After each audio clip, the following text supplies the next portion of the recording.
Consider example 4, 5 and 6। Okay, क्या है question? Construct the NFA that accepts all the strings of A's and B's where every string starts and ends with same symbol। Okay, तो इसका मतलब ये हुआ starts and ends with same symbol। इसका meaning ये हुआ कि जो pattern of strings in the language है वो क्या है? स्ट्रिंग्स किस तरह की हैं? Starts and ends with same symbol.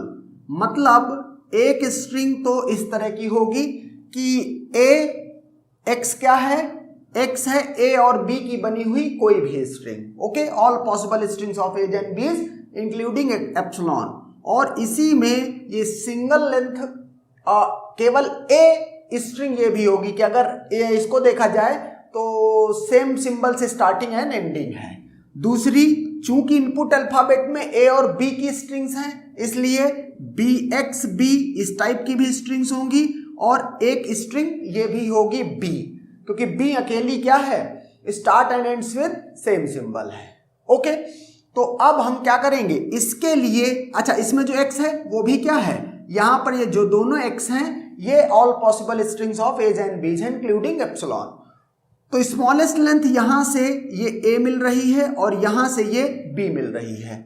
इसका हम पार्शियल वो पहले ही कर चुके हैं, NFA बना चुके हैं, जिसमें क्या था? Starts and ends with A. Okay, उसके लिए NFA बनाना, तो बस उसी को एक्सटेंड कर देना है। हमारे पास एक ये स्टेट है Q0 और यहां से ये हमने क्या रीड किया? ए, और ये Q1 में ए को हमें एक्सेप्ट भी कराना है तो इसका हम फाइनल स्टेट बना देंगे।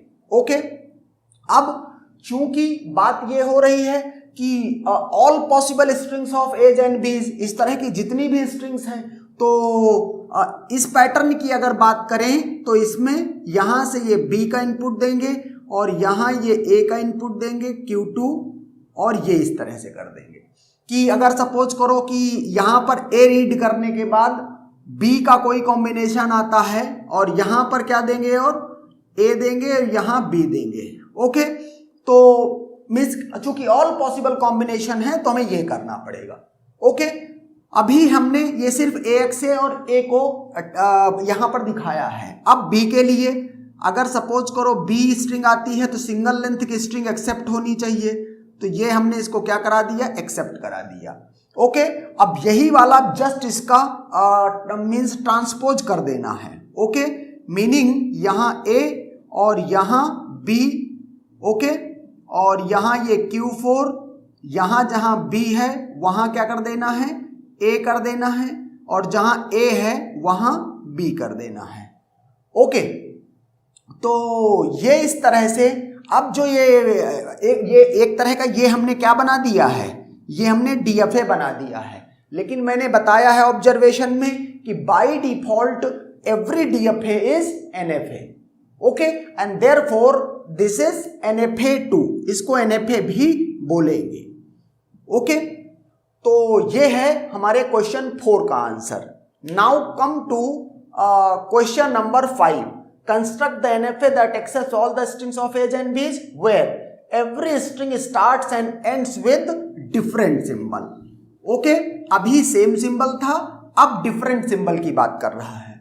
अगर डिफरेंट सिंबल की बात कर रहा है तो जो ये ए है ये नहीं रह जाएगा, क्योंकि ए और बी जो स्ट्रिंग थी ये क्या थी? Start and and with same symbol के लिए थी। तो यहां क्या कर दूं? अगर ए से स्ट्रिंग स्टार्ट हो तो यहां बी आ जाए, और अगर बी से स्टार्ट हो तो यहां क्या आ जाए? यहां ए आ जाए। ओके, एक्स अभी भी क्या है? All possible strings of as and b's. तो यहां से अगर देखूं तो स्मॉलेस्ट लेंथ स्ट्रिंग क्या है? ए बी, और यहां से देखूं स्मॉलेस्ट लेंथ स्ट्रिंग क्या है? बी ए। ये कब मिलेगी? अगर एक्स को आप एप्सिलॉन ले हुए तो। ओके, अब इन दोनों स्ट्रिंग्स को पहले हम क्या करेंगे? एक्सेप्ट कराएंगे। तो ये किया, ए बी को एक्सेप्ट कराना है तो ये मैंने ए बी को एक्सेप्ट करा दिया।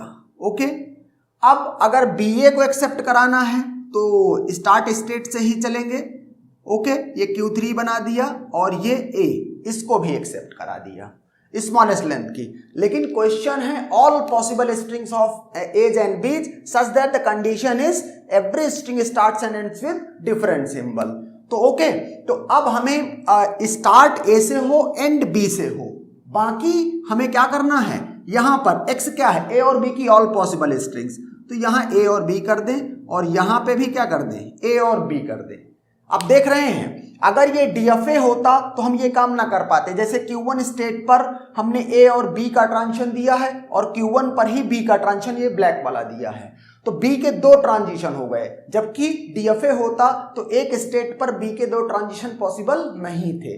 जब चूंकि ये NFA है तो इसलिए ये पॉसिबल है। ओके, तो इस तरह से ये क्या बन गया, ये हमारा NFA बन गया for question number 5। Okay, now come to question number 6। ये क्या है, यहां पर है कि every construct the NFA that accepts all possible strings of as and B's where every string starts with AA और BB। तो इसका मतलब every string starts with AA, तो ये इसका मतलब pattern of strings in the language AAX, और दूसरा क्या है BB, तो BBX। यहां पर जो ये X है ये क्या है, all possible strings of as and b's. तो यहां से अगर देखें तो स्मॉलेस्ट लेंथ स्ट्रिंग क्या मिल रही है, AA, और यहां से smallest length string BB। Okay, कहा जाता है कि construction of NFA is easier. तो देखते हैं क्यों इजियर है, क्योंकि यहां पर हमें क्या लैंग्वेज चाहिए, सिर्फ इस बात पे कंसंट्रेशन है। तो ये मैंने किया AA और ये Q2 कर दिया, इसको एक्सेप्ट भी करा दिया। ओके, AA से स्टार्ट किया और इसके बाद एक्सेप्ट करा दिया। ओके, अगर स्मॉलेस्ट लेंथ BB की बात करूं तो Q3 और ये क्या, ये B और ये, तो इस AA भी एक्सेप्ट हो गया, BB भी एक्सेप्ट हो गया। यहां देखो AA से स्टार्ट हो, BB से स्टार्ट हो, इसके बाद A और B का कोई भी कॉम्बिनेशन, उससे कोई फर्क नहीं पड़ेगा, एंड देयरफॉर हम ये कर देंगे। ओके, अब ये जो हमने NFA बना दिया है ये कंप्लीट NFA है। ओके, जबकि ये DFA होता तो हमें हर स्टेट पर मॉड ऑफ सिग्मा के बराबर ट्रांजिशन करने होते। ओके, और जो मॉड ऑफ सिग्मा के ट्रांजिशन है वो इनपुट अल्फाबेट में हर एक इनपुट के लिए एग्जैक्टली 1 ट्रांजिशन हर एक स्टेट पे होता। ओके, लेकिन यहां पर क्या है, क्या आपको चाहिए, क्या लैंग्वेज है आपकी, किस तरह की स्ट्रिंग है, सिर्फ उस बात पे फोकस है, बाकी किसी चीज पे नहीं। ओके, एंड देयरफॉर ये NFA है आपका क्वेश्चन नंबर 6 का। Okay, and that's done.